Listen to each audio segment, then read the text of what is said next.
fear of the Lord. The fear of the Lord. The scripture says, now the Lord is that Spirit. For too long, the church has believed that they can use the Spirit. In fact, one of the criticisms towards charismatic camps, in some cases rightfully so, in others they're incorrect criticisms. But it's that charismatics just wield the Holy Spirit and do whatever they want. That's certainly not been my experience. I'm not saying some don't believe that. I would say probably some I've been around do, and I absolutely disagree with it. It's to think that you can tell him what to do is laughable. And I would also say that it is improper and it is dangerous in his eyes to assume that we know what he wants to do while he's using someone else. It's a dangerous thing. It's not healthy. If the Holy Ghost is God, and he is, do you realize the sense you feel in the air is the presence? It's the result of the presence of God itself. God. It's not limited to a dove or a fire on an altar. We're talking about God. Are you hearing me? The Holy Spirit is as much God as the Son is, and as much God as the Father is. He is so much the Lord, please hear me, that Jesus chose to be led by him.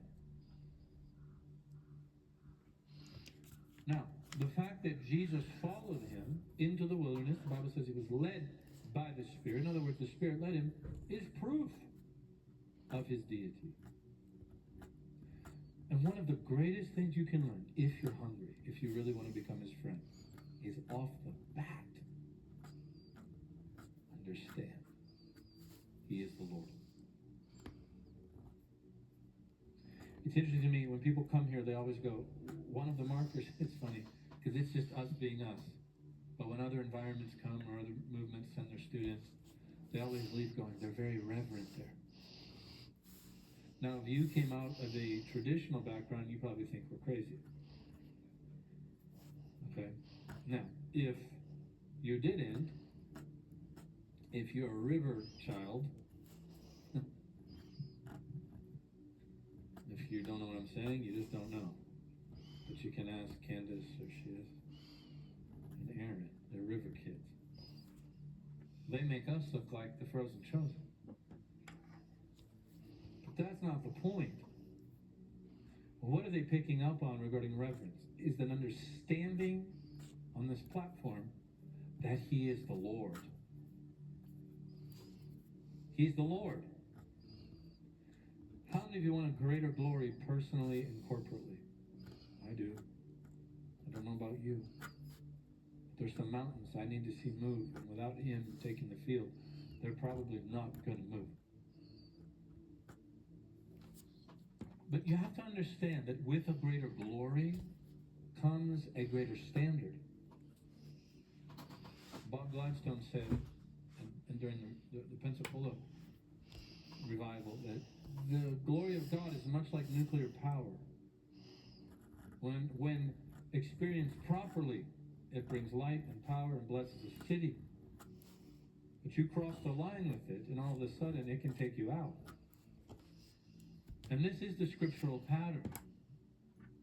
We see this with Peter and Ananias and Sapphira. They lie to him.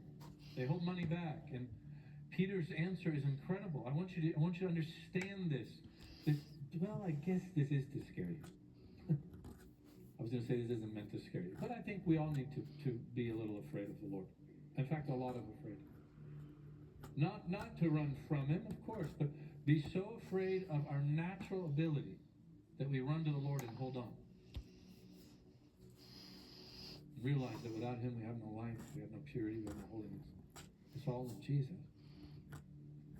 But Ananias and Sapphira speak to Peter in God's presence. And right before they die, Peter says, "You have not lied to men, but to God." Was Peter saying he was the Lord? No. What he was saying is, in this atmosphere, the Lord is here, and he hears every word. I think if I could leave you with anything tonight regarding a life in the Spirit, it would be to understand this foundational necessity that he is the Lord. And it's why we don't play with him. It's why we walk tenderly in his presence, step by step, precept upon precept, with each step having no clue what we're doing. Which is part of his plan. This is the invitation into a surrendered life. It's losing the clue. Understanding that he is the wind of heaven. That he carries us and that he blows in the direction he wants. With the speed he wants to blow, toward who he wants to blow upon. God might touch someone tonight you don't think should be touched. God may touch somebody